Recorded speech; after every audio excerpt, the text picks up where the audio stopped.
अस्सलामुअलैकुम दोस्तों, उम्मीद है आप लोग खैर-आफ़ियत से होंगे। मैं आमिर हक और आप सुन रहे हैं हमेशा की तरह आवाज़े हक। आज एक नए एपिसोड के साथ हम आपकी खिदमत में हाज़िर हैं। इससे पहले कि हम इस टॉपिक का आगाज़ करें, ये टॉपिक क्यों रखा गया, इसके पीछे मकसद क्या है और इससे हासिल क्या करेंगे, आप लोगों को इसमें क्या फ़ायदा मिल सकता है, हिंदुओं और मुसलमान दोनों को आज के इस टॉपिक से और इस टॉपिक से शुरू होने वाले एक सिलसिले से आपको क्या फ़ायदा हो सकता है, ये हम जानने की कोशिश करेंगे। मगर उससे पहले आप लोगों के कमेंट्स हमेशा की तरह मैं देख रहा हूँ माशाल्लाह, प्रोग्राम शुरू होने से पहले ही जनाब बड़ी जनता बैठी हुई थी। अच्छा जी, साज़िया ख़ान मैं देख रहा हूँ सबका सलाम मुझे पहुँच रहा है और हमारी सिस्टर हैं इस्लामिक कुड़ी भी उनका भी जी मोहम्मद रिज़वान साहब, इनविजिबल साहब कह रहे हैं जी स्टार्ट हो गया, बिल्कुल जी स्टार्ट हो गया जी, जनाब कम चुक देता है असी। हैं जी ज़रा सीधे पतरे हो जाओ। और आज मैं जनाब शक्कर वाली चाय बना के बैठा हूँ। हैं जी, शक्कर वाली चाय। अब आप अंदाज़ा कर लें मैं कितनी मीठी-मीठी बातें करूँगा। तो अब इन मीठी-मीठी शक्कर वाली बातों के अंदर आपको क्या कुछ सीखने को मिलेगा, ये तो आपको आगे जाके पता चलेगा। स्टार्ट में मैं ये बताता चलूँ मैंने मॉडरेटर्स का इज़ाफ़ा भी किया है और उस हवाले से मैं जनाब 2-3 बातें अर्ज़ कर देता हूँ, बड़ी तेज़ी से। जब कोई मॉडरेटर बनता है, उसकी ज़िम्मेदारी भी बन जाती है। ज़िम्मेदारी ये बनती है जनाब कि उसने पंगे करने की बजाय पब्लिक के साथ कमेंट्स के ऊपर फोकस करना है और कोशिश करना है कि वो डेकोरम का ख्याल रखे नीचे कमेंट्स के अंदर। तो मॉडरेटर जब आप बनते हैं तो आप एक नॉर्मल ऑडियंस की तरह तो ऑब्वियसली नहीं है, आपको अब ज़िम्मेदारी है, ठीक है? तो ये मेरी आपसे गुज़ारिश है कि आपने कमेंट्स को मॉडरेट करना है। किसी से कोई ज़ाती झगड़ा, कोई ज़ाती लड़ाई ना करें। अपना फोकस रखें, सारे लोग दीन की बात यहाँ सुनने के लिए आए हैं, मेजॉरिटी ऑफ द मुस्लिम्स जो हैं। सनातनी दोस्त भी आए हैं तो कुछ सीखने सिखाने के लिए आए हैं, तो तवज्जो कीजिएगा, नंबर 1। नंबर 2 जो ख़वातीन हमारी सिस्टर्स मॉड के अंदर हैं, मॉडरेटर्स हैं, उनको ख़ास तौर पर तवज्जो करनी है कि उन्होंने फड्डे नहीं करने, लड़ाइयाँ नहीं करनी, ठीक है जी? बहस-मुबासे नीचे नहीं करने, तो ये आपसे गुज़ारिश है, नंबर 2। नंबर 3 ये है कि कमेंट्स को किस तरीके से मॉडरेट किया जा सकता है। 3 ऑप्शंस यूट्यूब की जो गाइडलाइंस है वो आपको देती हैं। नंबर 1 आपको कमेंट नज़र आया है और आपको पता है ये मुसलमान है, नॉर्मल यूज़र है या कोई सनातनी भी है, नॉर्मल यूज़र है, तो आपने सबसे पहले कमेंट को रिमूव करना है। जब आप कमेंट के ऊपर क्लिक करते हैं, तो आपके पास 3 ऑप्शंस आ जाते हैं, तो आपने रिमूव करना है। अगर कोई बंदा स्पैमिंग कर रहा है, तो आपने टाइम आउट देना है उस यूज़र को। मैं देख रहा हूँ कि कई हमारे मॉडरेटर हैं, वो हाइड ही कर देते हैं चैनल से। वो फिर हमें कमेंट करके कह रहे होते हैं कि जनाब हम नज़र नहीं आ रहे, हमें अनब्लॉक कर दें, हमें फलाना कर दें। तो नंबर 2 पे आपने जो स्पैमिंग कर रहा है या एक कमेंट को बार-बार कर रहा है या बार-बार गाली दे रहा है, उसको टाइम आउट करना है, नंबर 2। नंबर 3 पे आपके पास ऑप्शन है कि एक बंदा बाज ही नहीं आ रहा, टाइम आउट ओपन होता है उसका चंद सेकंड का, वो दोबारा गालियाँ देना शुरू कर देता है या आता ही गालियाँ देने के लिए, आईडी बदल-बदल के गालियाँ दे रहा है, तो उस आईडी को आपने हाइड यूज़र कर देना है। ये 3 कैटेगरीज़ है, इसको आपने ध्यान में रखना है। बड़ी सहूलत के साथ मैंने आपके सामने रख दी है। अच्छा स्लो मोड मैंने ऑन किया है 1 मिनट का और उसकी वजह ये है कि चूँकि जनता बड़ी तेज़ी से बढ़ जाती है और फिर कमेंट्स फ्लड करते हैं, तो हमें भी पता चले आप लोग क्या लिख रहे हैं, कमेंट वाले भी सेक्शन को भी जो जिसने बात की है उसको भी समझ आए कि मैंने मेरा कमेंट किधर गया है, ये बड़ा ज़रूरी है। ठीक हो गया जी? अच्छा, आज के मौज़ू को आगे लेकर चलते हैं। आज का मौज़ू जानकारी से भरा हुआ है और बहुत कुछ सीखने को मिलेगा। लोगों को हो सकता है कई लोगों को नई इन्फॉर्मेशन मिले और कई लोगों की इन्फॉर्मेशन में इज़ाफ़ा हो और ऐसा भी हो सकता है कि कई हिंदू दोस्तों को पहली दफ़ा ये बातें सुनने को मिलें। उसकी वजह ये है कि हम मुसलमान तो चलो हिंदू लिटरेचर पढ़ते हैं, नहीं पढ़ते हैं अ, अनफॉर्च्यूनेटली हिंदू हमारे भाई भी अपना लिटरेचर नहीं पढ़ रहे और जब वो अपना लिटरेचर नहीं पढ़ेंगे, तो इस्लाम के ऊपर तो इतराज़ करेंगे। क्योंकि मिसाल के तौर पर एक बंदा खुद कीचड़ के अंदर लुथड़ा हुआ है, वो बाहर निकल के दूसरे बंदे को कहता है, "ओ जी तुम्हारे जो है ना सर के ऊपर काला निशान लगा हुआ है, माथे पर या तुम्हारे गाल के ऊपर ना मिट्टी लगी है।" भई तुम्हें आईना दिखाएँगे, तुम्हें पता चलेगा कि तुम तो सर से पैर तक गोबर और कीचड़ के अंदर और गंद गटर के पानी के अंदर लुथड़े हुए हो। तो तुम्हारे पास ज़ुबान कहाँ से आई बक-बक करने की? तुम तो पहले अपनी मंजी के नीचे डंडा फेरो, फिर आके यब-यब करना जो करनी है इस्लाम के ऊपर। ये मैं सख्त जुमले इसलिए बोल रहा हूँ, ताकि इनकी खोपड़ी जो सख्त हो गई है, लोहे का इन्होंने खौद पहना है, उस खोपड़ी के अंदर बात जाए। उनकी खोपड़ी बहुत मोटी हो चुकी है। तो उसके अंदर बात जाए कि भैया आपने करना क्या है। ठीक है जी, नंबर 1। नंबर 2, मैंने इस आज की जो सीरीज मैं शुरू करने वाला हूं इसका चैप्टर 1 है, और आज ही ये टॉपिक मेरे ज़हन के अंदर आया, क्योंकि आपको पता है नॉर्मली मेरा जो टॉपिक होता है वो स्केड्यूल हो जाता है थर्सडे को, दिन के टाइम किसी टाइम, मगर आपने देखा कि ये आज ही स्केड्यूल हुआ है। तो आज ही टॉपिक मेरे ज़हन में आया, तो मैं बिखरा था टॉपिक के हवाले से कि इसको किस फ्रेम में इसको कंपोज़ करके हम लेके चलें। तो सबसे पहले तो चूँकि आपने नोट किया है कि हिंदू दोस्तों से हमारी डिबेट्स चल रही होती हैं, बात चल रही होती हैं, तो हमारे कई मुसलमान दोस्तों को और कई हिंदू दोस्तों को भी नहीं पता होता कि अपने लिटरेचर के बारे में। उनकी किताबें काम कैसी करती हैं, किस किताब की अथॉरिटी क्या है, किस किताब का नाम क्या है, कौन-सी किताब किस कैटेगरी के अंदर फ़ॉल करती है, ये आमतौर पर मुसलमानों को भी नहीं पता। और ये आज का टॉपिक जो है वो मुसलमान और हिंदू दोनों के लिए फ़ायदा देगा। यानी इससे मुसलमानों को बहुत कुछ सीखने को मिलेगा कि इन फ्यूचर आपने अगर किसी हिंदू से डिबेट करनी है, बात करनी है, तो आपको पता हो किताबें किस तरह काम करती हैं। और हिंदुओं के लिए इंफॉर्मेशन इसलिए ज़बरदस्त है, उनके जानने के लिए कि उनको अपने धर्म के बारे में पता हो कि जब हम किसी किताब का हवाला दे रहे हैं, तो वो किताब किस जगह पर फ़ॉल करती है और उसकी अहमियत क्या है। तो ये एक सीरीज़ शुरू होगी जिससे आपको बहुत कुछ सीखने को मिलेगा। आज उसका पहला चैप्टर है। आपने टॉपिक का टाइटल देखा है अंडरस्टैंडिंग वेदास। ये अंडरस्टैंडिंग क्यों लिखा है? मैं इसको एक्सपोजिंग वेदास या वेदास एक्सपोज्ड भी लिख सकता था, मगर अंडरस्टैंडिंग लिखा है। उसकी वजह यह है कि हमने अभी बहुत कुछ सीखना है। हम तालिब इल्म हैं, हमने बहुत कुछ सीखना है। हम एच मुचलिम मूवमेंट नहीं हैं कि जिनसे पूछो कि कौन सी तफसीर पढ़ी है जी। जी मैंने 6 महीने के अंदर सारा इस्लाम पढ़ लिया है। अरबी आती है जी? नहीं। इस्लाम के चैंपियन है जी? जी। चैनल खोलेंगे जी? जी। इस्लाम पर बक बक करेंगे जी। हाँ जी, आता क्या है? कुछ नहीं। चाहिए क्या? हड्डी। बस ये कुल कायनात इनकी ये है कि हमें थपंटू चाहिए, हमें लैपटॉप ले दो, हमें अपार्टमेंट ले दो, हो सके तो अपनी किसी रिश्तेदार के साथ हमारी शादी भी करवा दो। हैं जी, चाहे आता जाता कुछ भी ना हो मगर शादी करवा दो। बस मकसद कहने का ये है कि हम एच मुस्लिम मूवमेंट नहीं है। हम इस्लाम के जनाब सिखाए हुए हैं। हम इस्लाम की बात करने वाले लोग हैं, और हम आपसे जब बात करेंगे तो जनाब हम आपको उसूलों के ऊपर लेकर आएंगे। तो आज कई हिंदुओं को सीखने का मिलेगा। अंडरस्टैंडिंग के लिए दूसरी वजह यह थी कि हो सकता है मैं जो इंफॉर्मेशन दूं उसमें मैं भी गलत हूं। हो सकता है, ये बड़े कवि चांसेस हैं, बड़े स्ट्रांग इसमें पॉसिबिलिटीज हैं कि हो सकता है मैं किसी जगह पर गलत हूं। और अगर मैं किसी जगह पर गलत हूंगा तो आप लोगों में से कोई मेरी सलाह करना चाहेगा तो वो जरूर करे, जरूर। ठीक है, इसीलिए इसका टॉपिक का नाम हमने रखा है अंडरस्टैंडिंग वेदास। तो ये बेसिकली हिंदू स्क्रिप्चर्स को एनालिसिस इसका करेंगे कि इस ये कहां से आई हैं और किस तरह काम करती हैं और इनको किस तरीके से पढ़ना चाहिए। ठीक हो गया? जब मैंने इस टॉपिक को चुना तो मैंने सोचा, और ये मेरी गुफ्तगू कोशिश मैं करूंगा 30 से 35 मिनट के अंदर खत्म हो जाए। अभी 8 मिनट 9 मिनट होने वाले हैं स्टार्ट किए हुए, तो हमारे पास आधा घंटा होगा। मैं कोशिश करूंगा आधे घंटे के अंदर मैं तेजी से लेकर चलूं, ये मेरी कोशिश है। मगर चूंकि इसका ताल्लुक सीखने सिखाने से है तो मुझे परवाह नहीं होगी कि कितने लोग आ रहे हैं कितने लोग जा रहे हैं। मैं मुखातिब हूं उन लोगों से जो कुछ सीखना चाहते हैं, और मेरी दरखास्त है, ये रिक्वेस्ट है, ये मेरी विनती है कि कॉपी पेंसिल अपने पास लेकर बैठें। जो रेफरेंसेस मैं दूं उनके स्क्रीनशॉट ले लें। ठीक है, उनके स्क्रीनशॉट ले लें ताकि कल को आपको इस चीज का फायदा हो सके। तो इसको एक आपने क्लास के तौर पर लेना है, तब आपको मजा आएगा बात समझने का। और अगर आप गुल घपाड़ा शुगल शोरो गोगा झिंगाला लाहौर टीटो पार्टी सनातनियों की तरह वो करने चाह रहे हैं तो वो भी आपकी मर्जी है सर, रोक तो हम आपको सकते नहीं। तो मकसद मेरा मुखातिब वो होंगे जो कुछ सीखना चाहते हैं। ये तवज्जो आपकी ये रहे। ठीक हो गया जी? अच्छा, छोड़ दें कितने आ रहे हैं कितने जा रहे हैं, आपका काम है शेयर करना। हमने इस वक्त सीखना सिखाना है, हमारा तो आज का टॉपिक इसी है। अच्छा,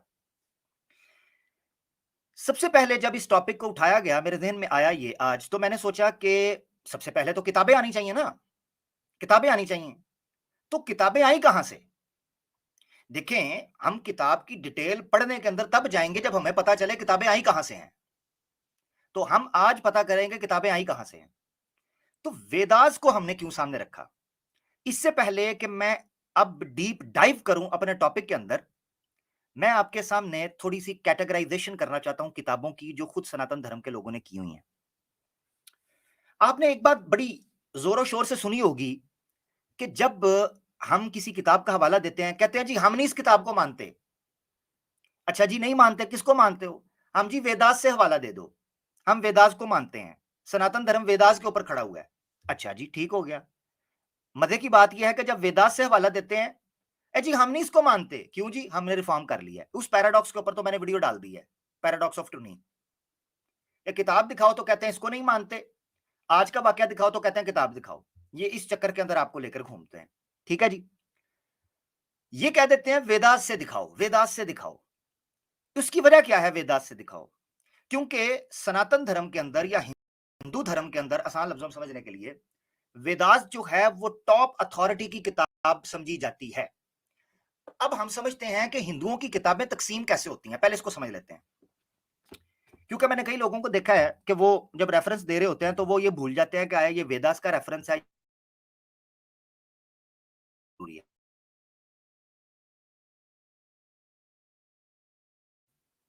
वो दो प्रकार के ऊपर होती हैं। अच्छा, मेरी आवाज थोड़ी सी ब्रेक होगी और थोड़ी सी ठीक हो जाएगी, आपने टेंशन नहीं लेनी। हाँ, अब ठीक हो जाएगी। ओके। हिंदुओं की किताबें दो प्रकार पर तकसीम होती हैं, two types of books Hinduism के अंदर दो कैटेगरी की हैं। नंबर 1 कहते हैं श्रुतीज और नंबर 2 कहते हैं स्मृतिज।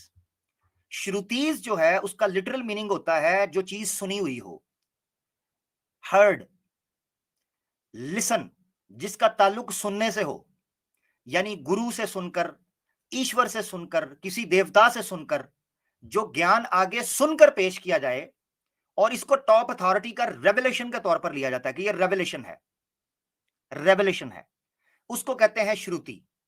और स्मृति कहते हैं ऐसी किताबों को जो किसी गुरु ने लिखकर अपने ज्ञान से आपको लिखकर आगे दे दी हो, आसान भाषा के अंदर उसको कहते हैं स्मृतिज।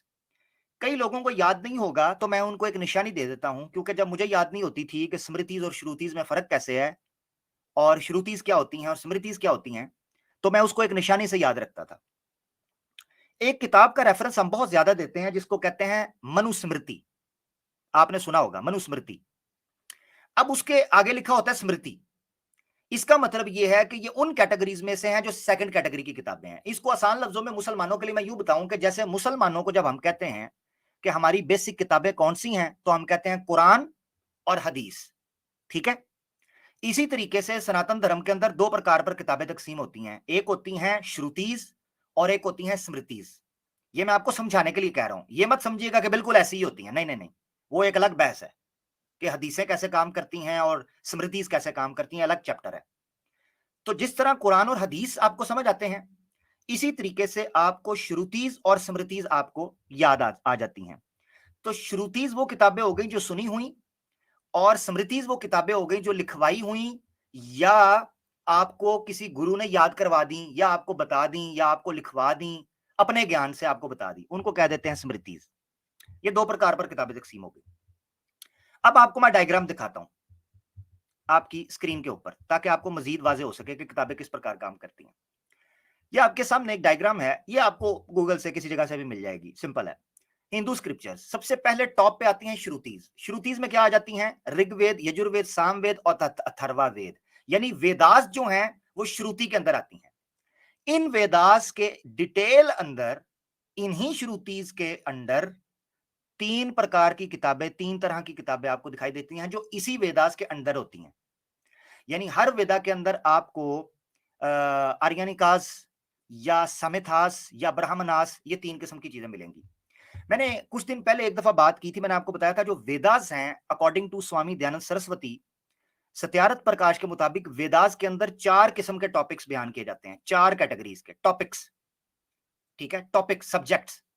नंबर 1 विज्ञान कांड, यानी इल्म इलाही, मार्फत का इल्म, थियोलॉजी का इल्म, अल्लाह का इल्म, ईश्वर का इल्म, खुदा का इल्म, खालिक का इल्म, उसको विज्ञान कांड कह लें। दूसरा आ जाता है उपासना कांड, यानी रिचुअल्स और इबादत करने का तरीका, पूजा करने के तरीके के बारे में, उपासना कांड। तीसरा आ जाता है कर्म कांड, सोसाइटी के अंदर कैसे रहना है, सजाओं के, शादी ब्याह के, दूसरे तीसरे मामला, कर्म कांड, कर्म कैसे करना है, प्रैक्टिस कैसे करनी है। और चौथा आ जाता है ज्ञान कांड, यानी नॉलेज के बारे में, मेडिसिन के बारे में, मेडिटेशन के बारे में, फूड्स के, यानी इस तरह की चीजों के बारे में आपको ज्ञान वगैरह मिल जाएगा। ये 4 किस्म की आपको सब्जेक्ट्स मिलेंगे वेदास के ऊपर, ठीक है। उपनिषद जो हैं इनके अंडर कैटेगरी के अंदर आते हैं। बाज लोग उपनिषद को अलग एक किताब के तौर पर लेते हैं और बाज कहते हैं कि ये वेदास की यानी श्रुतिस के अंडर उनकी कमेंट्री है। अच्छा, उपनिषद जो हैं ये जो कैनन तैयार किया गया 108 किताबों के ऊपर मुश्तमिल है, जिसमें छंदोग्य उपनिषद है, श्वेतरा उपनिषद है, इसके अलावा मुंदक उपनिषद है, इसके अलावा बृहद आर्यनका उपनिषद है, तत्रेया उपनिषद है, अतत्रेया उपनिषद है, यानी मुख्तलिफ किस्म की उपनिषद आपको मिल जाएंगी। 108 के करीब कैनन जो है वो उपनिषदों का तैयार किया गया। ये भी श्रुति की कैटेगरी के अंदर आपको दिखाई देती हैं, ज्यादातर उसको उसी कमेंट्री के तौर पर लेते हैं। आगे आप नीचे देख रहे हैं स्मृतिज आपको नजर आ रही हैं, स्मृतिज। ये आप कैटेगरी देख लें, पुराणाज है, अग्नाज है, शास्त्राज है, दराशास्त्राज, वेदानीस, उपवेद, ठीक है, इसके अंदर आ जाता है। इसको मैं आपको समझा देता हूं क्या है। स्मृतिज के अंदर नंबर 1 पे पुराणाज, नंबर 2 के ऊपर आपके जनाब इतिहास आ गया, और आपकी दूसरी महाभारत वगैरह किताबें आ गई। इतिहास के अंदर महाभारत आ गई, वाल्मीकि रामायण आ गई। पुराणाज में जैसे आपके सामने आ गई विष्णु पुराण है, शिव पुराण है, कर्म पुराण है, स्कंद पुराण है, भगवत पुराण है, ब्रह्मांड पुराण है, ठीक है, और श्रीमत भागवतम जो भागवता पुराण वो भी उसके अंदर आ जाता है। पुराणास है, शतपथ ब्राह्मण, ब्राह्मणास भी उसके अंदर, यानी ब्राह्मणास की भी एक फिर कैटेगरी है, वो भी स्मृति के अंदर आ जाती है। मनुस्मृति भी स्मृति की कैटेगरी के अंदर आती है। महाभारत भी स्मृति की कैटेगरी इतिहास के अंदर आ जाती है, ठीक है। और महाभारत से फिर फूट कर निकलता है एक पूरा अध्याय जिसको भगवत गीता, श्रीमद भगवत गीता कहते हैं। ये महाभारत की कैटेगरी में आता है, यानी इतिहास की कैटेगरी के अंदर आता है, मगर चूंकि उसमें स्पिरिचुअलिटी से बहुत लिंक्ड बातें की गई हैं, वहां पर वो आता है। नीचे कुछ लिख रहे हैं गरुड़ा पुराण, गरुड़ा पुराण भी उसके अंदर आता है, गरुड़ा पुराण भी पुराना के अंदर आ जाता है। अच्छा, इसमें मंत्रों की किस तरीके से तकसीम होती है, ठीक है जी, मंत्रास की, ये भी बड़ा इंपॉर्टेंट है। जो सब्जेक्ट सामने रखे गए, जिस तरह कुरान के अंदर, मैं अब आपको मिसाल के तौर पर समझा देता हूं, जिस तरह कुरान के अंदर 2 तरह की आयत पाई जाती हैं, एक है मुहकमात और एक है मुतशाबिहात, मुहकमात और मुतशाबिहात।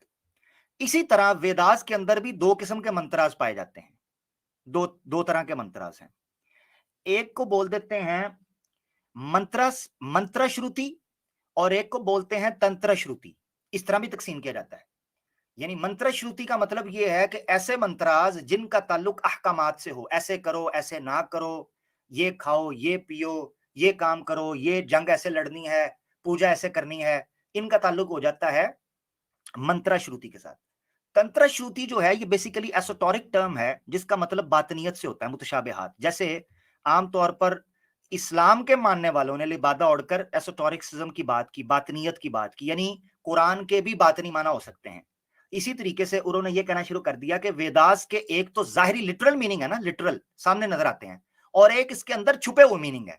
मजे की बात यह है कि इसी तरह की बात यहूदियों का जो एग्जिजिसिस है बाइबल को समझने के लिए, वो भी 4 चीजों के ऊपर खड़ा है।